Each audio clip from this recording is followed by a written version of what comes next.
Oi gente, eu sou o Guto, professor de literatura, e hoje, enfim, começaremos com o modernismo em Portugal. Falaremos um pouquinho sobre as gerações, focaremos na primeira geração, que é a mais importante na aula de hoje, a geração que teve mais frutos, que teve uma produção com mais qualidade, se a gente pode dizer assim, e vamos falar um pouquinho sobre alguns dos principais nomes. Bom, o modernismo em Portugal ele começa em 1915, e o primeiro movimento do modernismo em Portugal foi a primeira geração conhecida como geração Orfeu, ou Orfismo, ou Revista Orfeu. A gente vai ver que a grande maioria dos movimentos desse período são sempre baseados em uma revista. É uma revista que veiculava as ideias e os poemas do período. Portanto, a primeira geração, em 1915, começa com a geração de Orfeu. A segunda geração é por volta de 1927, 1928, com uma revista chamada Presença. Já é ali o finalzinho da vida do Fernando Pessoa, ele morre em 35, enfim. E já é um movimento que perdeu a força que o modernismo da primeira geração tinha, mas ainda assim tem algumas produções interessantes. E por fim, a terceira geração, que é o neorrealismo, que aí é muito mais na questão da prosa. Bom, qual que é a primeira ideia central desse modernismo? Não há representação do universo. A poesia não mais representa. Cria-se um novo universo através da literatura. A literatura não é mais representação de um mundo, mas a literatura e o texto é a criação de um novo mundo, através dos recursos estéticos, através dos recursos do que está sendo narrado, do que está sendo dito, o poema, enfim, mas cria-se. É a grande ideia da criação de um mundo novo. Eles estão num período em que Nietzsche está surgindo, a questão de Deus está morto, o próprio Portugal perdeu muito dos seus mitos fundadores, então esse modernismo é uma ideia de enterrar o passado. É muito louco, porque a gente está vindo de um movimento essencialmente nacionalista e saudosista, e o modernismo, que aparece em 1915 junto com esse movimento saudosista, é uma ruptura extrema, certo? Então a gente tem a criação desse novo universo através desse movimento. A primeira geração, como eu já havia dito, se chama Orfeu e é a geração que a gente mais vai estudar porque é sim a mais relevante nesse contexto todo. A geração de Orfeu durou relativamente muito pouco, porque a revista foi de 1915 até 1916. Tiveram poucos números a revista, se eu não me engano 2 ou 3, pouquíssima coisa, mas que teve um impacto artístico, um impacto cultural gigantesco na nação portuguesa. Qual que era a grande ideia da revista Orfeu? A gente tem que lembrar quem era Orfeu. Quem era Orfeu na mitologia grega? Eu contei pra vocês lá nas primeiras aulas, talvez na segunda aula que a gente teve aqui no canal, mas contarei de novo. Orfeu era aquele sujeito da lira, o que tocava a lira e que todo mundo achava lindo, maravilhoso, perfeito, porque ele encantava os deuses, a própria natureza respondia à música dele. Ele amava muito uma mulher chamada Eurídice. E um dia Eurídice está passeando pelo bosque, colhendo frutos, e um sátiro começa a abordar e a querer coisas com a Eurídice, sendo que ela não queria. Ele começa a forçar uma relação. E Eurídice sai correndo, ela foge. Quando ela está fugindo, ela tropeça e cai num ninho de cobras. E enquanto as cobras vão mordendo ela e ela vai morrendo pelo veneno, o sátiro ainda vem e estupra ela naquele momento extremamente complicado. E o Orfeu, obviamente, fica muito triste, ele acabou de perder a mulher da vida dele, a quem ele amava com todas as forças do seu ser, e a música dele começa a ficar muito triste, a natureza começa a sentir, os deuses sentem que a música dele se perde, então ele vai até o Hades, e quando ele chega naquele ambiente ali no Hades, ele fala, no submundo ele toca música, ele convence o Caronte a levá-lo mesmo estando vivo, porque somente os mortos poderiam adentrar no submundo. Ele convence o Caronte com a sua música, faz o Cerberus ninar com a sua lira, e chega no Hades e pede para que o Hades liberte, e o Hades não quer a princípio, e eles fazem um combinado. Se o Hades se emocionar com a música que Orfeu tocasse, o Hades deixaria a Eurídice voltar para o mundo dos vivos para encantar de novo a vida de Orfeu.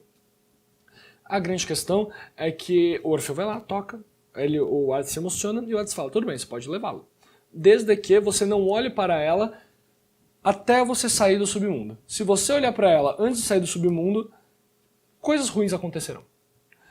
E tudo bem, o Orfeu vai indo, ele vai caminhando e ele não sabe se a Eurídice está atrás dele ou não, ele não pode encostar nela, ele tem que caminhar e a Eurídice tem que ir atrás. Ele só pode olhar para frente, isso é importante. Ele só pode olhar para frente. Quando ele está saindo do submundo, ele tem aquele negócio, será que o Hades me enganou? E ele olha para trás, ele tem esse impulso de ter certeza de que a Eurídice estava atrás dele. E quando ele olha, a Eurídice se torna uma estátua de pedra.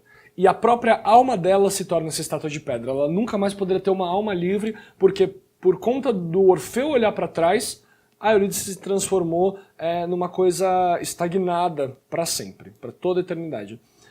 Qual que é a grande questão dessa geração do Orfeu? Olhar para frente, nunca olhar para trás. O passado existiu, o passado pode ter sido glorioso e o passado fica no passado. Ele fica enterrado naquele momento em que ele existiu. O que importa agora é o futuro. Só se alcança as revoluções, só se alcança tudo o que precisa com o mundo através do futuro, olhando para frente. Deixa o passado, olha para frente. Museu, futuro. Vai pro futuro. E eles acreditavam nessa ideia do só seguir para frente. E através dessa ideia do orfismo, da revista Orfeu, que a gente vai ter uma reforma mental e cultural gigantesca em toda a forma de se fazer a literatura e se fazer a arte no contexto português.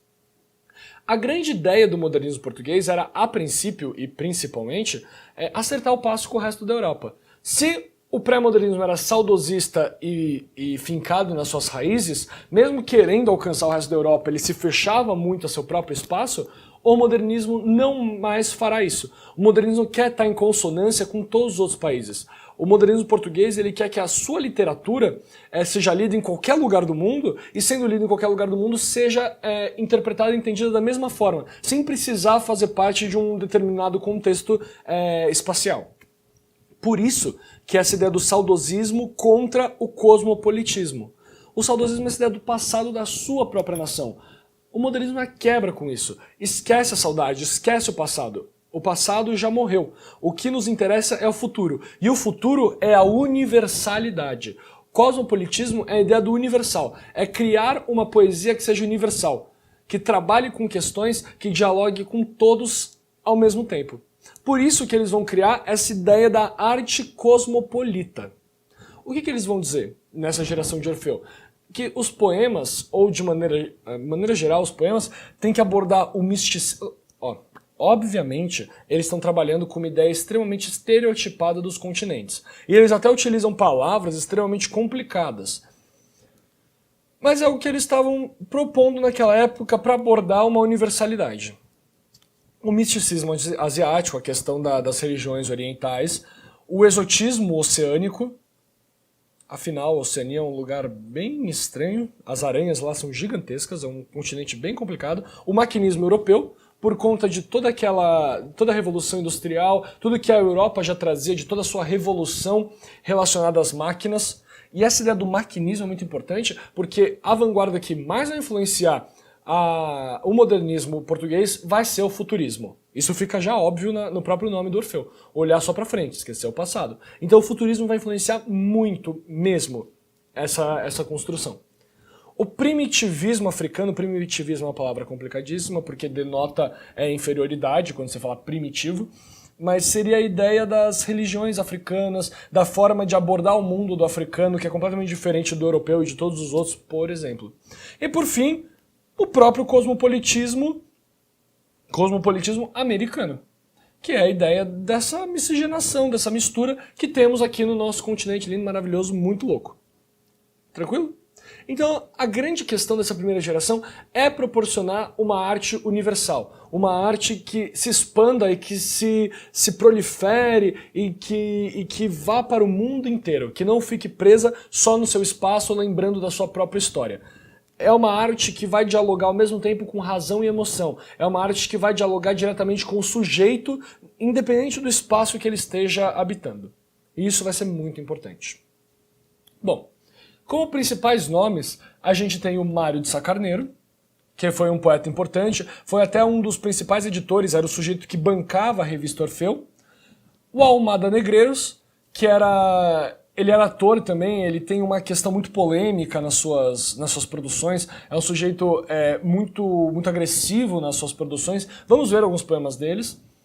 Temos Fernando Pessoa, que é extremamente conhecido, aquele poema Autopsicografia, o poeta é um fingidor, finge tão completamente que chega a fingir que é dor, a dor que devera sente. A gente vai ver esse poema também. Ricardo Reis, que é um poeta que trabalha um pouquinho mais com umas questões gregas. Álvaro de Campos, que é um poeta todo emoção, essencialmente emocional, mas que está dialogando diretamente com o futurismo também. Então aqui a gente já tem uma contraposição, porque o futurismo era a negação do eu. Como é que o Álvaro de Campos é emocional ao mesmo tempo que ele é futurista? A gente vai ver tudo isso. E o Alberto Caeiro, conhecido também como o mestre ingênuo, que era um dos principais nomes do sensacionismo, a primeira vanguarda portuguesa de fato dentro desse contexto do modernismo. Grande questão. Esses 4 caras, Fernando Pessoa, Ricardo Reis, Álvaro de Campos e Alberto Caeiro, são a mesma pessoa. O Fernando Pessoa, brincando com o seu próprio sobrenome, ele criava outras pessoas dentro de si. E ele criava produções diversas para essas outras pessoas.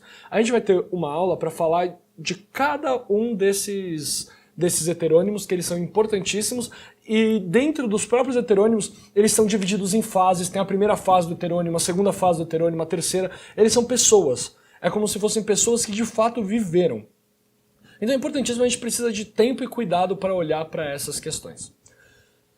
Bom, a ideia geral dessa primeira geração do modernismo é essa. Eu vou dar uma apagadinha aqui para a gente falar um pouquinho sobre o sensacionismo. Pinceladas rápidas para a gente poder abordar melhor quando a gente falar do Alberto Caeiro, mas para a gente já começar a ter uma ideia do que foi o sensacionismo, juntamente com toda essa geração de Orfeu e todas as influências que teve nesse período. Então, bom, agora vamos falar um pouquinho sobre o sensacionismo e depois a gente vai dar uma olhadinha em um poema para que fique mais clara as características e as questões que cercam essa vanguarda criada por Fernando Pessoa na geração de Orfeu. O sensacionismo obviamente trabalha com uma questão da sensação. Mas quando a gente diz sensação, a gente tem que ter muito claro que é a sensação causada através dos sentidos. Então é um poema que necessariamente é uma vanguarda que trabalha necessariamente com os 5 sentidos. Olfato, paladar, audição, tato e olfato. 5 sentidos. Enfim, trabalha com os sentidos e é como que você causa esses 5 sentidos no outro. Porque o que eles pensavam? Exatamente como constituir essa literatura, essa construção universal, onde todos, em qualquer lugar do mundo, conseguissem entender essa literatura. E qual que é a coisa mais universal do mundo para eles naquele período? A questão da sensação. Todo mundo tem algum dos sentidos desenvolvidos e você pode alcançar esses sujeitos através de um desses sentidos. Então, era muito importante. Qual que é a grande questão? É uma poesia do pensamento e da emoção. Não existe mais dissociação. O pensamento, a razão e a questão da emoção, ou da sensação, ou dos sentidos, elas todas se englobam em um único poema. Por isso que a gente vai trabalhar muito com essa ideia da intelectualização da sensação, que eu vou falar já já o que é. Enfim, o poema trabalha com uma sensação relacionada a um dos 5 sentidos. E é a ideia de sentir e causar essa sensação em seu leitor, naquele que vai ler o poema. Qual que era a grande ideia? Você tem que ter uma memória muito clara de qual é a sensação que você quer passar, e você tem que retomar lá no fundo do seu âmago, da sua memória e das suas emoções, qual foi o seu sentimento, qual foi a sua sensação, no sentido sensorial, a primeira vez que você tocou determinada coisa ou que você ouviu determinada questão. É uma relação entre o objeto que causou a sensação e a sensação em si. É uma ideia de buscar essa sensação ao máximo e colocá-la no papel de um jeito que o seu leitor sinta essa sensação no momento em que ele está lendo. Fazer com que seu leitor sinta o aroma daquilo que está sendo escrito. Ouça o som daquilo que está sendo escrito. Então, todas essas sensações, elas são muito trabalhadas. A gente tem que lembrar sempre, essa sensação é relacionada com os sentidos, é físico. Não, é uma questão que pode se relacionar com as emoções, pode buscar alguma questão interior, mas é essencialmente exterior. É essencialmente o toque, o som, o cheiro. É um desdobramento do simbolismo. A gente já viu isso, que tem essa questão sinestésica bem grande no simbolismo. Aqui no sensacionismo é ampliada várias e várias vezes. Então, essa memória é muito importante. E como é que você causa essa sensação no outro? Através de um processo que é chamado da intelectualização da sensação, em que Fernando Pessoa descreveu da seguinte maneira: eu sinto, eu sei que sinto, e eu sei que sinto. Vamos lá. Primeiro de tudo, eu sinto, eu tenho a sensação. Eu ouço um som, eu sinto um cheiro, eu sinto o gosto de alguma coisa na minha boca. Você precisa passar por um processo em que você de fato saiba aquilo que você está sentindo. Você tem que tentar intelectualizar, transformar aquilo em palavras, transformar aquilo em razão, transformar o que é impossível de ser colocado em palavras exatamente em palavras. Aquilo que ficaria só no plano do sinestésico, transformado num texto. Você começar a refletir sobre essa sensação. E a partir disso, o eu sei que sinto, é o momento em que você consegue colocar no papel, de maneira verbalizada, aquela sensação que seria inexplicável por palavras. E é dessa forma que eles vão trabalhando. Isso é a intelectualização da sensação. Não esqueçam, intelectualização da sensação. O sensacionismo se pauta nisso. E qual que é a grande questão? Nós não compreendemos mais o mundo através da razão pura. As coisas não fazem sentido puramente através da razão, mas o mundo só ganha sentido e significado através das sensações e do sentido. O mundo é compreendido pelos sentidos. Nós transformamos esses sentidos em razão posteriormente, mas em um primeiro momento o mundo só ganha senso através dos nossos sentidos e da forma como nós nos posicionamos em relação a esse mundo. Por isso que ele trabalha com essa ideia do sensacionismo. A sensação é uma coisa natural e incomum em qualquer ser humano, em qualquer parte do mundo. Os sentidos estão presentes no ser humano, nem que seja um, dois, eles estão. E é por isso que a grande vanguarda vai trabalhar com essa ideia da sensação. Claro? Eu vou dar uma apagadinha aqui e vou colocar um poema do Alberto Caeiro, um dos heterônimos do Fernando Pessoa, falando sobre o sensacionismo. É um poema sensacionista, mas não tão sensacionista dessa maneira, não tão aprofundado, mas abordando o que é o sensacionismo. Mas a gente vai dar uma olhadinha, ele é bem interessante. Bom, para finalizar essa aula de hoje, essa introdução ao modernismo, essa primeira geração de maneira geral, vamos dar uma lida aqui num dos poemas que inspiraram esse sensacionismo, ou que foram produzidos já pensando no sensacionismo. É muito importante, muito interessante a gente ter ideia de que o Alberto Caeiro é um heterônimo do Fernando Pessoa, e aqui a gente vai ver um poema dele, mas quando a gente tiver a aula sobre o Alberto Caeiro, a gente vai aprofundar mais. Aqui é só para dar uma ideia básica do que é esse sensacionismo e como que ele é produzido nesse heterônimo, nesse sujeito que escrevia nesse período. Bom, O Guardador de Rebanhos é uma das obras mais importantes do Alberto Caeiro, se não a mais importante, enfim, e dentro é dividido em vários números e vários poemas. Esse se chama Sou um Guardador de Rebanhos e é o número 9. Sou o guardador de rebanhos. O rebanho é meus pensamentos, e os meus pensamentos são todos sensações. Penso com os olhos e com os ouvidos, e com as mãos e os pés, e com o nariz e a boca. Pensar uma flor é vê-la e cheirá-la, e comer um fruto é saber-lhe o sentido.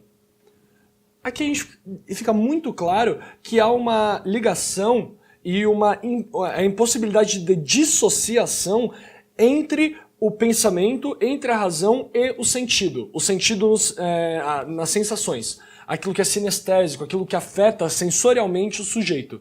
Sou um guardador de rebanhos e o rebanho é meus pensamentos. Eu guardo os meus pensamentos são aquilo que eu busco guardar, que eu busco cultivar e que eu busco colocar em ordem.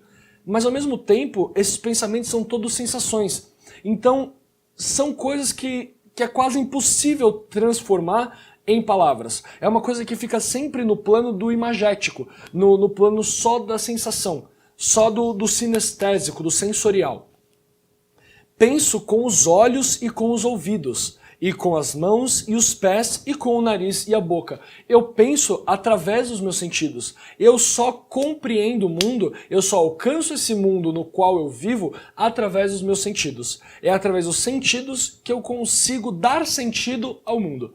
É através das sensações que esse mundo me causa que eu consigo transformar isso em significado para esse próprio mundo. Tudo isso é muito importante, tudo isso é muito relevante em toda essa construção. Claro? Pensar uma flor é vê-la e cheirá-la. Eu acho muito bonita essa construção final, porque ele faz a ideia de que pensar uma flor, ter uma flor em mente, não é só lembrar da imagem da flor, mas é sentir tudo que uma flor suscita. A gente não tem só a imagem da flor, a gente não pensa só na palavra flor. A flor em si se materializa em nós sensorialmente. E isso é muito importante, porque é como se a gente pudesse sentir a textura da flor.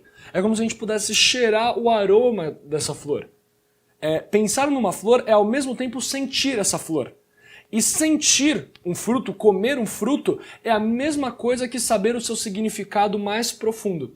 Tudo que aquele fruto comporta e tudo que ele significa, mesmo sem necessitar colocar necessariamente em palavras. É muito importante essa construção. Como que a gente associa a sensação, o sentido, o sinestésico ao pensamento, ao racional. Não existe mais uma separação e sim um amálgama, um entrelaçar que é indissociável a partir desse momento na poesia sensacionista. Claro? Bom, aula que vem a gente vai falar um pouquinho sobre o Mário de Sá Carneiro e sobre o Almada Negreiros, que foram dois nomes importantíssimos da primeira geração modernista aqui do Orfeu. E depois a gente vai entrar no Fernando Pessoa. Falar sobre o Fernando Pessoa ortônimo, o Fernando Pessoa em si, a sua produção, aquilo que ele de fato assinou. Vamos falar sobre o Alberto Caeiro, o Ricardo Reis e o Álvaro de Campos.